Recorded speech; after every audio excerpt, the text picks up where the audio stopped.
Kuasa hukum mantan Menteri Agama, Menak, Yakut Kholil Koumas, Melissa Anggraini, menegaskan Komisi Pemberantasan Korupsi, KPK, tidak pernah menyita uang saat menggeledah rumah kliennya di Jakarta Timur terkait kasus dugaan korupsi kuota haji. Atas hal itu, Melissa menyatakan narasi yang menyebut KPK menyita uang 100 miliar rupiah dari rumah Yakut tidak benar. Yang digeledah itu tidak ada yang disampaikan 100 miliar rupiah, tidak ada harta 1 rupiah pun, kata Melissa kepada awak media saat jeda sidang perdana perkara dugaan korupsi kuota haji terdakwa Yakut di Pengadilan Tipikor Jakarta, Selasa, 11 Agustus 2026. Melissa menegaskan, barang yang disita KPK saat menggeledah rumah Yakut hanya paspor dan buku catatan atau notebook. Selain itu, KPK menyita handphone milik tamu yang kebetulan datang ke rumah Yakut. Hanya paspor. Yang kedua, catatan notebook.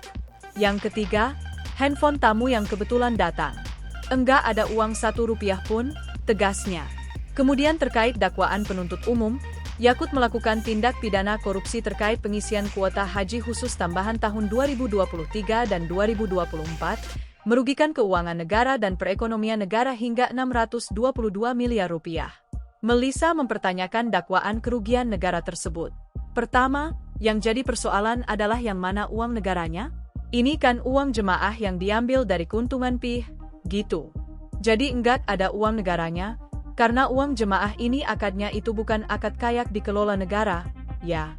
Akadnya ini akad wakalah, tandasnya. Dakwaan penuntut umum.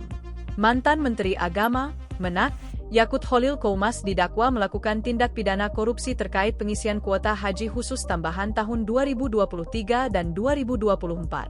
Adapun hal itu disaksikan Jaksa Penuntut Umum, JPU, Komisi Pemberantasan Korupsi, KPK, dalam surat dakwaannya dibacakan di Pengadilan Tindak Pidana Korupsi, Tipikor, pada Pengadilan Negeri Jakarta Pusat, Selasa, 11 Agustus 2026.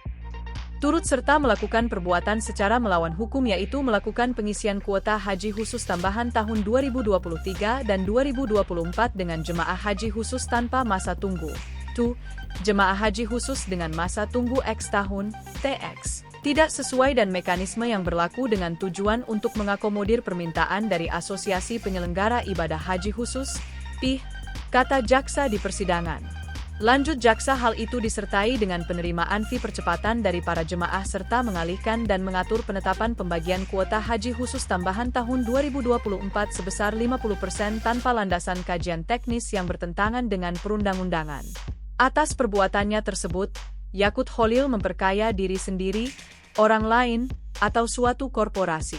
Memperkaya terdakwa Yakut Kholil Koumas sejumlah $271.500 Amerika.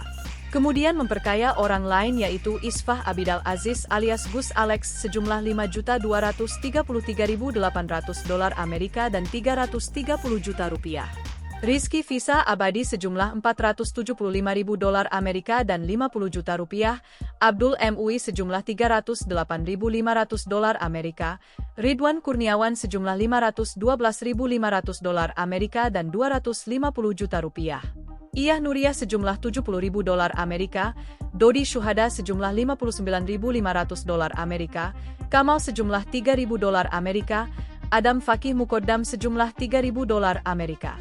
Bambang Sutrisno sejumlah $80.000 Amerika, Hutrifki Assegaf sejumlah $130.000 Amerika, Anjas Asmara sejumlah $30.000 Amerika, Hafiz sejumlah $94.600 Amerika.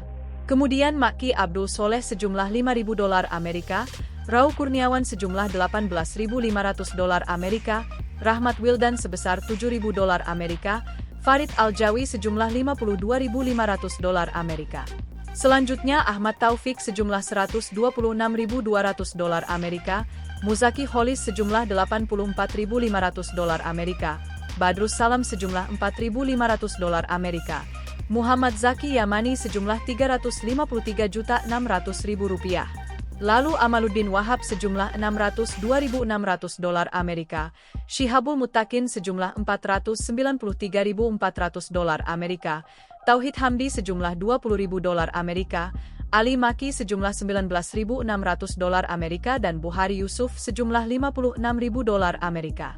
Tak hanya itu, Perbuatan tersebut juga memperkaya korporasi yaitu 313 penyelenggara ibadah haji khusus, PIH, sejumlah 478.173.058.166,41 rupiah serta koperasi perahu sejumlah $26.500 Amerika.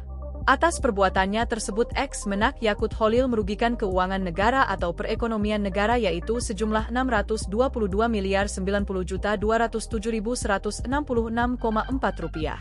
Sebagaimana laporan hasil pemeriksaan investigatif Badan Pemeriksa Keuangan Republik Indonesia, BPK RI, dalam rangka penghitungan kerugian negara atas kuota haji Indonesia dalam penyelenggaraan ibadah haji tahun 2023 sampai dengan tahun 2024 pada Kementerian Agama Republik Indonesia nomor 06, SR LHP DGP PKN 0102 2026 tanggal 20 Februari 2026, tegas penuntut umum.